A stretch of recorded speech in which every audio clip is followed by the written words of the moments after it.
Welcome back to my channel. We're in Mexico in the Mayan archaeological site in Tulum. So this is before you go into Tulum, so there is a Starbucks and there are bathrooms here.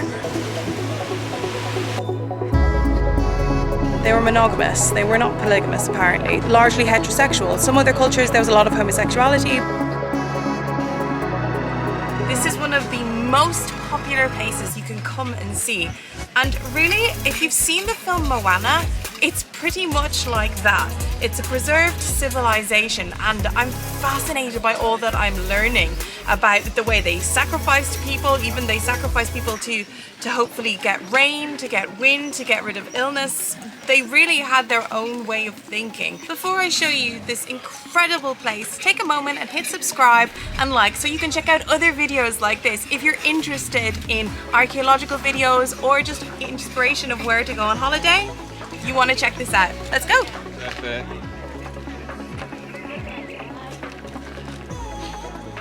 They came in little rafts, in boats, since Belize, Guatemala, Honduras, Salvador. That's where the Mayans also used to live. They have many archaeological sites, but Tulum is the second most visited. One of the reasons that Tulum is so popular is because it's the only archaeological site that is by the ocean. And part of their temple and where they sacrificed was also used as a lighthouse to see oncoming attacks. It is a lovely view, and the sea is the beautiful colour that you can expect.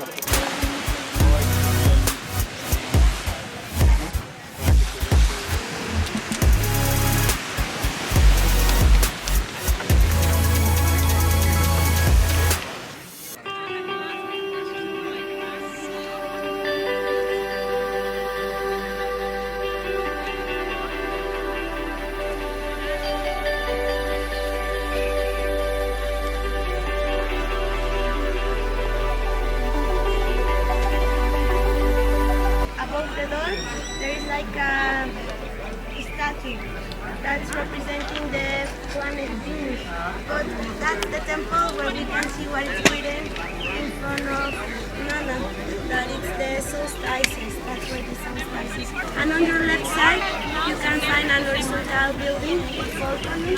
That's the front part of the house of the great king. But we can go down. So the height of the house was how important you were, so there's none left on this one, so it wasn't a very important person apparently here.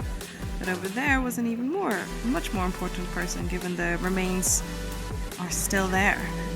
Square feet, the tomb. So we have the three levels: the sky, the air is the house, and the underworld, the reincarnation process. Okay? But well, the priests used to come to the cenotes. Now we used to go there to have fun. Some cenotes around Tulum or in the highway. They have found bones of silver tooth, bless you, giant sloth, people from the glacial time, and people sacrificed. In Rio Secreto, we only find a pot of ceramic to extract fresh water to their house. They use a specific coat with this precious rock, like a treatment for your cavity. Fashion, huh? very advanced, and they were ready for the wrap. But they also use obsidian. Obsidian is a black volcanic rock that is very sharp, and it's for weapons, arrow.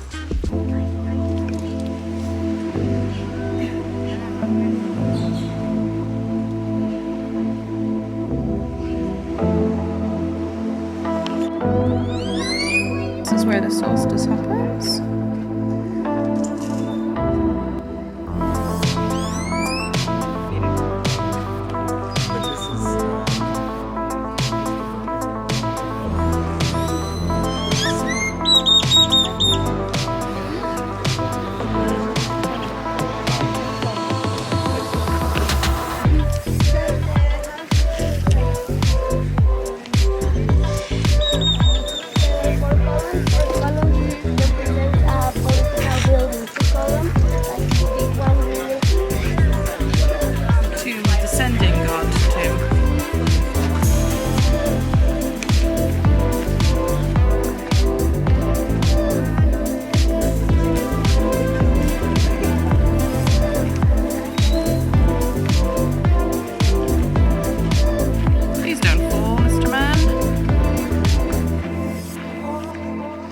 This part is the castle.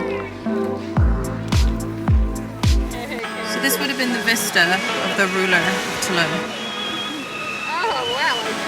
And you could look out and see if there's ships and sailors and question who are they, what do they want, are they friends, are they enemies?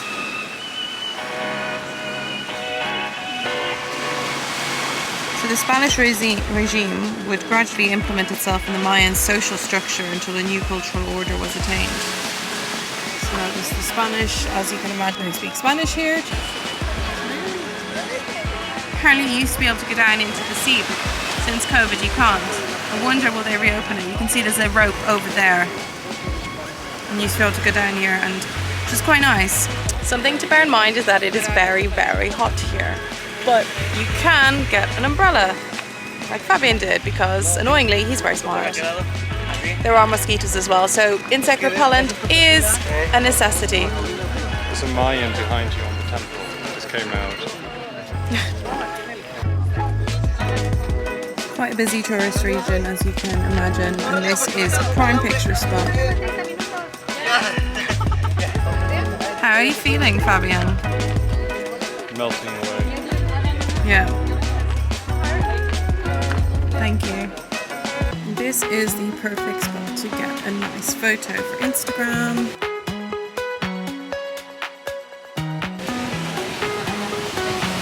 Facebook if you're over 40, apparently.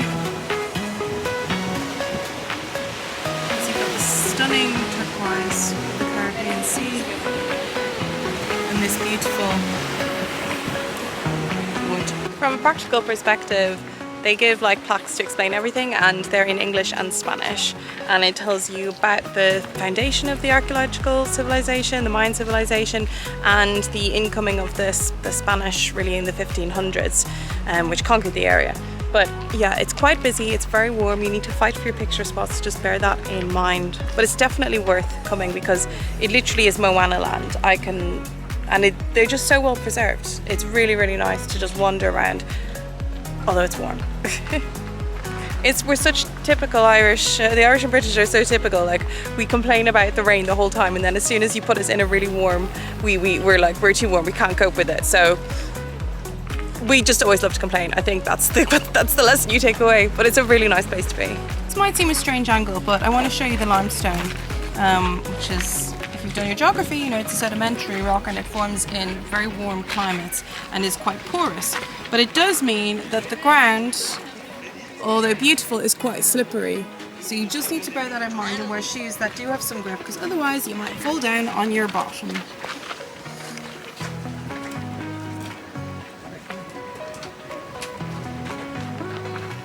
You can really get really close and personal with this castle. And you can see the little lookout holes at the top. I learned that 4 pillars at the front of a building meant a political building. So what I've learned about the Mayan civilization is they beloved their sacrifices. They used to play a type of football which was with their hips. They'd hit the ball with their hips, and the winner would sometimes be sacrificed because they thought that if they won, they would then go and meet the gods and come back better. So they were really happy, apparently, to be sacrificed if they won a football match, which is definitely an interesting concept, I'm not going to lie. They sacrificed people, and people like volunteered to be sacrificed. They thought the sun died every night and then came up again, which is why they built areas for the solstice, and they held the sun within such high regard. Was really, they thought it was the source of everything, which, you know, is not the most stupid thing I've heard, 100%. But what was interesting is the type of sacrifices they did to look for rain, because it's a very dry landscape. They would sacrifice people for rain. They would put something in their mouth so the blood would spout out like a shower to call rain to happen. And people would volunteer to be sacrificed, I learned, which is interesting. But they strongly believed in the underworld, and so they thought that they were going to go there. So it was quite an interesting civilization to really learn about, and that's what's surprising me about this, that I'm really, really interested to learn about them. They were monogamous, is the right word. They were monogamous. They were not polygamous, apparently. So they only had one wife, which in other cultures they would have several wives. They were also largely heterosexual. Some other cultures there was a lot of homosexuality, but they were largely, you know, doing the other sex, but I'm sure stuff went on, as you know, in all cultures. But it's fascinating to learn about.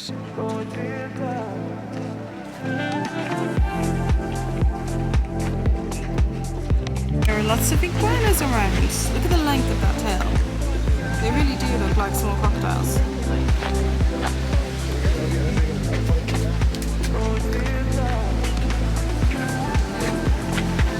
You are brave. No. Very beautiful. Wouldn't surprise me if Moana was set here, or someone saw here and thought of Moana. Although that's more Hawaii, isn't it?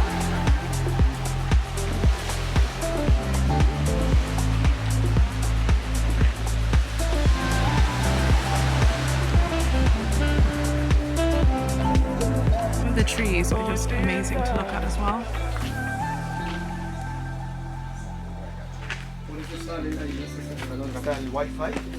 Wow.